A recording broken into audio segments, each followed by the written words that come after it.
Hey guys, how's it going and welcome to another Legends of Runeterra video. For today we're going to be reviewing the best decks to actually climb during this patch. It's a rough patch, I'm not gonna lie. Just because I believe the Blade Dance mechanic is so broken, so unfair at some points. So the meta obviously changed since we did basically the top 10 best decks of the format. Now I'm going to put some suggestions along with win rates. Now these win rates are going to be from Movalytics. If you want more information, the link is going to be in the description below. So let's go ahead and get started. On the first place, sitting with a freaking 59 to 60% win rate, more or less we're talking about Azir Irelia. It's actually ridiculous. I mean, and obviously, guys, I'm gonna get the highest win rates depending on what Movalytics says, right? It doesn't mean that you're gonna win always 60% of the time, but it's basically, it depends on the variation that you're playing. So this deck has an insane strong early game. I'm talking about, like, sometimes you're losing more than half of your health if you can bring down an Azir and a couple of Blade Dances. It absolutely spams units. It levels up Azir like no other deck, and it's by far one of the most consistent decks, because if you think about it, there's only one deck, no spoilers, but it's gonna be down the line. There is one deck that can actually answer it, but aside from that, man, Azir on turn 3, it's actually ridiculous. So by far this is gonna be the most consistent deck, because all of my things are cheap. So because of that, like, everything is cheap, I can just go ahead and play more of an aggressive turn. And if the opponent doesn't have like a good answer to my board, or they cannot get rid of the Azir, then it's over. The problem, guys, like Azir, it's just because it's 5 health, it's so tough to answer. As you can see, like, if you have played against this deck, Irelia is not so much of a, it's not so tough to get rid of. There is a lot of challengers that can actually just challenge Irelia, get rid of her, and like that. But even then, if you cannot answer Irelia in that turn, she snowballs so damn hard. So that's gonna be one of the, by far, the most consistent and the fastest deck of the format, man. It's actually insane. Number 2, there's no surprise about this, sitting around a 56% win rate. Yes, Thresh Nasus. No surprise in here, no surprise in here. It was dominating the meta, and now with the new cards from the new expansion, it just became crazy, man. Now we basically have more abilities to challenge units, which is, it's nice and all, but the thing is that Atrocity, for going from 6 to 7, did not make that much of a difference. Yes, sometimes now you cannot be too safe, because you need to keep 11 mana if you want to, like, Rite of Negation plus Atrocity, but sometimes you don't even need Rite, man. Like, you just level up the Nasus, and then just Atrocity. He has Spell Shield. There's very few answers to that. So Atrocity is still one hell of a card. I don't know what's next. Are they gonna, like, make it cheaper, but then make it so you can only hit units with it?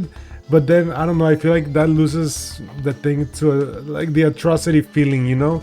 And then if you make it go, like, do half damage to the Nexus, then I don't know, then it just becomes too expensive for what it is.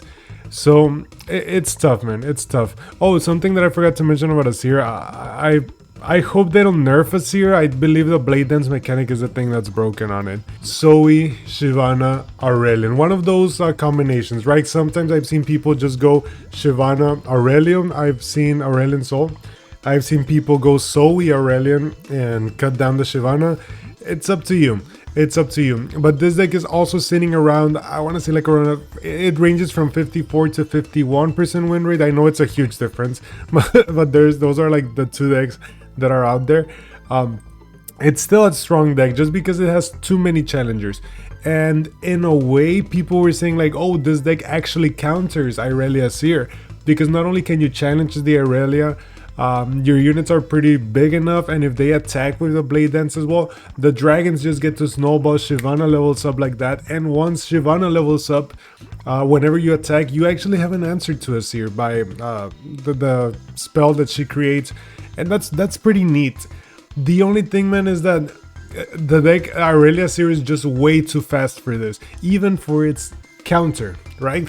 Oh, by the way, we're gonna do an honorable mention towards the end. But yeah, it's an absolutely it's a strong deck, and if you know what you're doing, I know you can take it to really high ladder.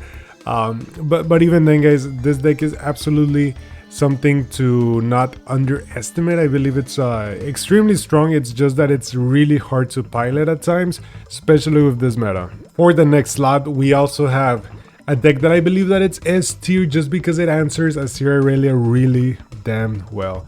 And we're talking about Ezreal Draven. Ezreal Draven is one of those decks that has actually a way to kill Azir. And I'm talking about Culling Strike. Culling Strike is one of the few cards that will kill Azir no matter what. So if they drop Azir, you just answer it with Culling Strike. And that's a really big win condition gone for the deck of Irelia Azir. I believe that if you cannot answer Azir on that deck, it's ridiculous.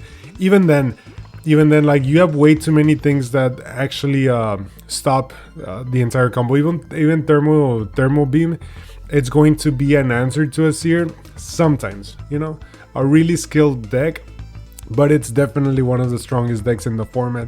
It's really easy to actually be toe to toe with the most played deck right now, and it definitely deserves a spot on this list. You cannot make a top 10 list without Lissandra Trundle. Even though it might not be the most exciting deck to play against, it definitely shows consistent results in tournaments, being one of the most played decks in the seasonal tournament, and also one of the most banned decks as well. Lissandra Trundle, it's one of those decks that it's interesting because you can actually throw a game really fast. Even though it might not look at it for experienced players, they can actually punish you if you misuse your mana, if you make a pass where you shouldn't have. So you have to be kind of careful with this deck. Even though this deck actually completely destroys aggro, like discard aggro and all those things, just because of the control aspect of it, it can still get outpaced really bad by Irelia Azir. And as you can see, there is a trend going on when I'm reviewing these decks. The thing is that Azir Irelia is defining the format, in the sense that a lot of people need to pick up the pace. You need to be like, hey man, I need to be able to answer Irelia, I need to be able to get rid of Azir as fast as possible. And if you can't, you're gonna get stomped by those decks. Like, it's not even close. So it's definitely one of those decks that you need to know what you're doing, maybe like a couple of games of experience, even though the combo is brain dead. Like, you basically do well, there's variations of the combo, but I mean, at the end of the day, you basically just bring down the Watcher. Even though that's the main thing of the format, you need to be able to get to the late game, and if you can't get to the late game by misusing your cards, you're gonna lose. That's why it has a lower win rate than the previous ones, but still a really good force when you know how to pilot it. Discard aggro, we cannot skip discard aggro. Even though I believe there is a way better version of discard aggro in the sense of Irelia here, discard aggro is still one of those decks that can actually just run through games.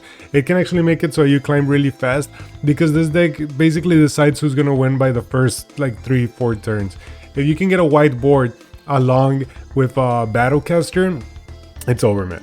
Like, you're gonna get to a point where Jinx just levels up. She's gonna create too many resources and start burning you. It's definitely one of the good decks, but if you have everything for Irelia here, I would recommend Irelia here, just because it's more consistent in what it does. Even though it's a little bit more all-in, it definitely has consistency and has a broken mechanic. Ashe LeBlanc is another one of those decks that it's surprising, you know, like sometimes when you have a perfect curve with Ashe LeBlanc, holy crap, you cannot answer this thing, especially when it starts snowballing. If you can go ahead and basically get a Trifarian Assessor and start drawing cards, it snowballs out of control. Now, yes, this deck has a lot of weaknesses. There's times that you just get stomped by Irelia here, but hey, what are you gonna do about it? I'm pretty sure they're eventually going to nerf Irelia here.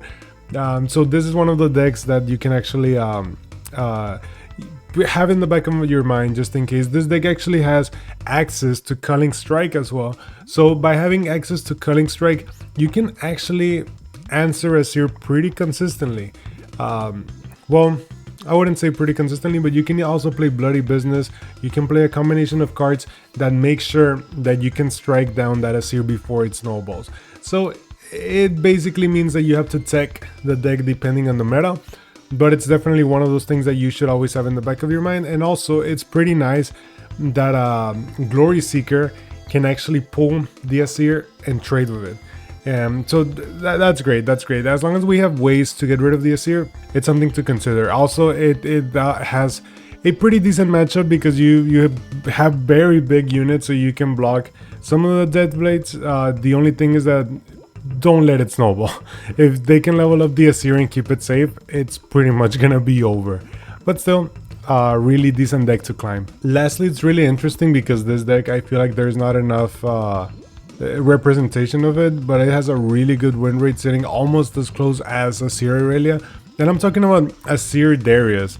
Azir Darius is also like a hyper aggro strategy, but the thing is that the hyper aggro strategy with Azir is insanely broken right now. Basically in here, along with Overwhelm and your standard Noxus aggro, you can pretty much run through the early game of this. It's definitely one of the stronger units in one of the strongest champions right now, and it definitely shows. I mean, with this deck, you just go face. You just go hit him in the face and end the game as quick as possible. It is one of those things if you want to climb insanely fast, because it's kind of like Spider aggro, that it was like just go in, but instead of Elise, now you're playing Azir.